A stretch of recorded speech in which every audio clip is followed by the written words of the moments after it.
Amigos queridos, pruebas irrefutables e intimidación marcan la entrega de evidencias en el juicio político contra Inés Manzano en el Ecuador.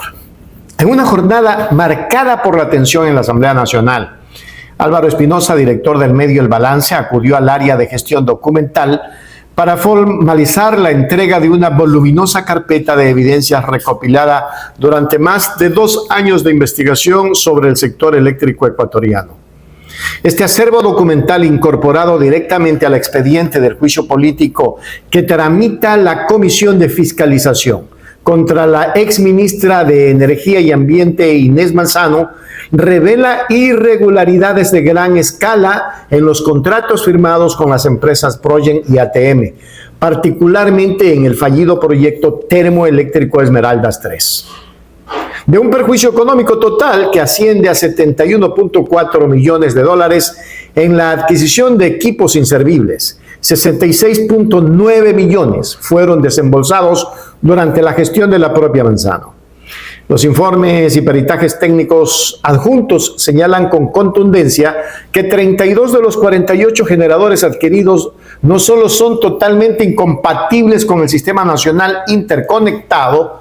SNI por sus siglas, sino que además presentan placas de identificación adulteradas, piezas con avanzado estado de oxidación y una fecha de fabricación que se remonta al año 2015, configurando una clara compra de maquinaria obsoleta catalogada como chatarra a precio de tecnología de punta.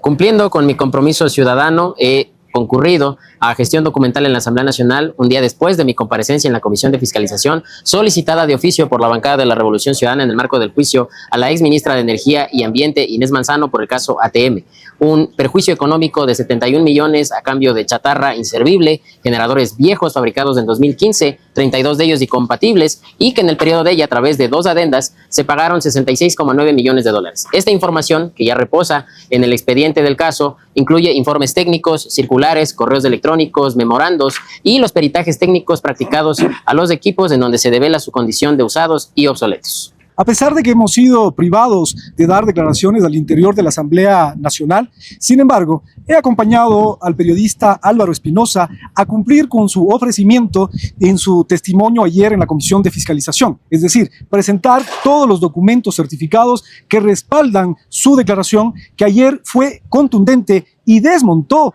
el circo hecho por la defensa de la investigada y de la enjuiciada políticamente Inés Manzano. A pesar de este hostigamiento que existe a través de la fuerza pública, en que ayer no permitieron el ingreso para ser asistido con un abogado y hoy también nos restringen el estar adentro de la Asamblea, se ha presentado y se ha cumplido con la obligación. Creo que es una obligación de la Asamblea Nacional censurar a la señora Inés Manzano. Desde la comisión, desde la presidencia de esa comisión, el señor Ferdinand Álvarez me impidió utilizar los recursos que yo llevé como soporte para exponer precisamente los hallazgos de mi investigación. Me obligaron a cerrar mi computadora en donde yo tenía ahí algunos detalles. No pude hacer uso tampoco de los documentos físicos que llevé, que era un expediente bastante voluminoso, e incluso se impidió el ingreso de mi equipo periodístico y de un abogado que iba a digamos, brindarme cierta asesoría jurídica, porque si la exministra tenía a 2 pesos pesados del constitucionalismo patrocinándola a ella, yo necesitaba también tener a un jurista sentado a mi lado para justamente evitar que las preguntas absurdas que me formularon en la fase del contrainterrogatorio sean respondidas. Pero entre los hallazgos y entre la evidencia que yo presenté en esa mesa de fiscalización estaban peritajes técnicos realizados a los generadores en el marco del arbitraje el Preselec y ATM, con el que se frenó en principio la terminación unilateral del contrato en agosto del año pasado, y después evidentemente hubo una reforma a esa demanda con la que la empresa estaba solicitando una indemnización de 25 millones de dólares y una ampliación de plazo para cumplir con la obra de 11 meses que se cumplieron hace poco, en el pasado mes de junio, y ese arbitraje de fondo todavía no está resuelto. En ese peritaje lo que se determina es lo que ya todos sabíamos, que los equipos son viejos, que tienen hasta 16,000 horas de uso, que 32 de ellos son incompatibles, que sus placas fueron adulteradas y que incluso algunos de estos generadores no están en condiciones operativas directamente, y que no se ha podido verificar incluso la autenticidad de las verdaderas placas con las que vinieron estos equipos. Entre otras cosas, también yo entregué las 4 actas de entrega y recepción firmadas entre febrero y marzo de este año, en donde SELEC firma, digamos, a entera conformidad, a entera satisfacción, la entrega parcial de estas 16 equipos, que sí son los que son compatibles con nuestro Sistema Nacional Interconectado, que funciona a una frecuencia de 60 Hz, no así los 32 restantes que funcionan a una frecuencia de 50 Hz, y que, dicho sea de paso, ATM en su oferta original y en un informe del 12 de mayo del año anterior enviado a SELEC, indican que la empresa pública desde el principio estaba al tanto de que 32 de estos equipos venían calibrados a esa frecuencia, y aún así ese contrato fue firmado, y aún así en el periodo de la señora Manzano, el 11 de febrero del 2025, se firmó una segunda adenda modificatoria al contrato para flexibilizar todavía más los hitos de pago y darles $13 millones más hasta mayo de ese año, hasta el 27 de mayo de 2025. Entonces, eso fue un poco lo que yo presenté. La diligencia técnica estuvo acompañada por actos y amedrentamientos y hostigamiento directo hacia la labor periodística y el control ciudadano.